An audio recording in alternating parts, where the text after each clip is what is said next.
नाज़रीन, एक नई वीडियो के साथ आपकी खिदमत में हाज़िर हैं और ये FBR के जो इंस्पेक्टर लेवल की जॉब के लिए हमारी चल रही हैं सीरीज़ चल रही है, ये उसका एक 5th लेक्चर है।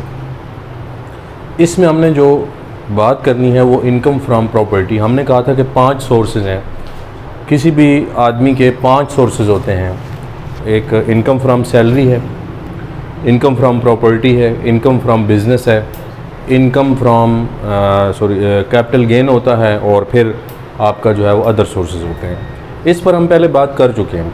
आज जो है ना हमने सेकंड सोर्स को देखना है कि उसके अंदर क्या क्या चीज़ें और उसके रेलेवेंट सेक्शंस कौन कौन से हैं। तो सेक्शन 15 जो है वो इनकम फ्रॉम प्रॉपर्टी को डील करता है कि जो आपका किराया आएगा। पहले तो हम प्रॉपर्टी को डिफ़ाइन कर लें कि इसमें बिल्डिंग भी और लैंड दोनों शामिल हैं। अगर एक आदमी किराए पर देता है उसकी बात हो रही है, ठीक है। बेचने ख़रीदने वाला जो है वो कैपिटल गेन में आ जाता है, उसको हम इनकम फ्रॉम प्रॉपर्टी नहीं कहते। तो यहाँ पर हम जायदाद की ख़रीदो फ़रोख्त की बात नहीं कर रहे, बल्कि हम एक वो बात कर रहे हैं कि जिसको हमने जो है वो समझना है कि वो रेंट पर दे रहे हैं, जगह दे रहे हैं, या फिर आप बिल्डिंग दे रहे हैं, मकान दे रहे हैं, प्लाज़ा दे रहे हैं, कोई भी चीज़ है, शॉपिंग मॉल बना के दे रहे हैं, वो सारी चीज़ें इनकम फ्रॉम प्रॉपर्टी में आ जाएंगी। तो सेक्शन इसका जो है वो मेन वो हमारा 15 है, जिसमें ये सब कुछ डिफ़ाइन किया गया है। तो हमने रेंट में कौन कौन सी चीज़ें शामिल करनी है वो पहले देखनी है इसके। तो सबसे पहले जो है वो इसका जो रेंट है जो आपको रिसीव हुआ है या रिसीवेबल है। एक बात ज़हन में रखिएगा कि आम तौर पे इनकम जो है उसका कॉन्सेप्ट टैक्स के अंदर ये है कि on the basis of receipt देखी जाती है। जैसे कि सैलरी है वो एडवांस में आप उसको ऐड नहीं कर सकते, टैक्स नहीं लगा सकते, लेकिन इसमें जो है वो एडवांस में जो आपको रिसीवेबल होगा वो भी इसके अंदर शामिल है।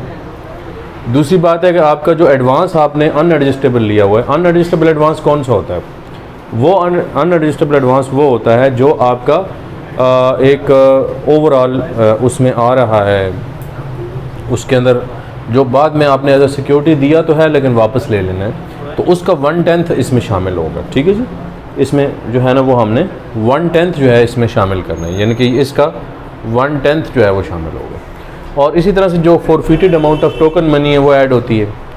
फिर इस तरह 1/4 जो है वो मेंटेनेंस का, अगर टेनेंट मेंटेन कर रहा है, किराएदार जो है, तो उसको हम इसमें शामिल करते हैं। तो ये टोटल जो अमाउंट बनेगी इसको हम RCT कहते हैं, रेंट चार्जेबल टू टैक्स।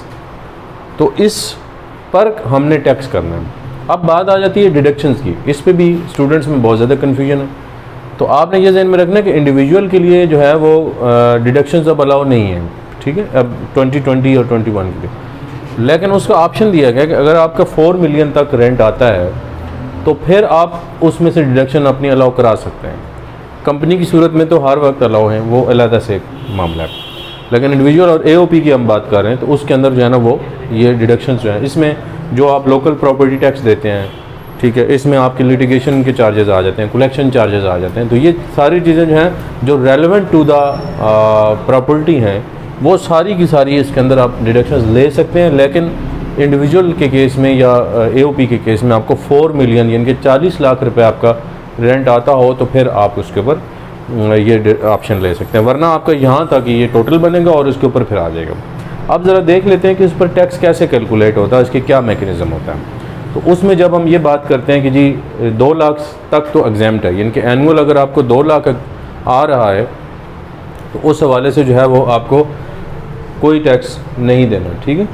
तो 5% जो है ना 2 लाख से ऊपर है, 2 लाख से 6 लाख, फिर इस तरह 6 से 1 मिलियन तक है 20,000 जमा 10%, फिर 1 मिलियन से यानी कि 10 लाख से ऊपर आपको आ रहा है 2 मिलियन तक।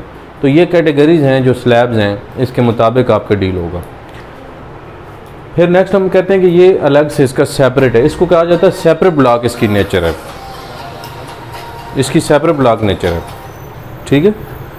अब जो इसके अंदर जो हमारे पास आएगा वो फर्स्ट शेड्यूल में ये हमारे टेबल मौजूद है।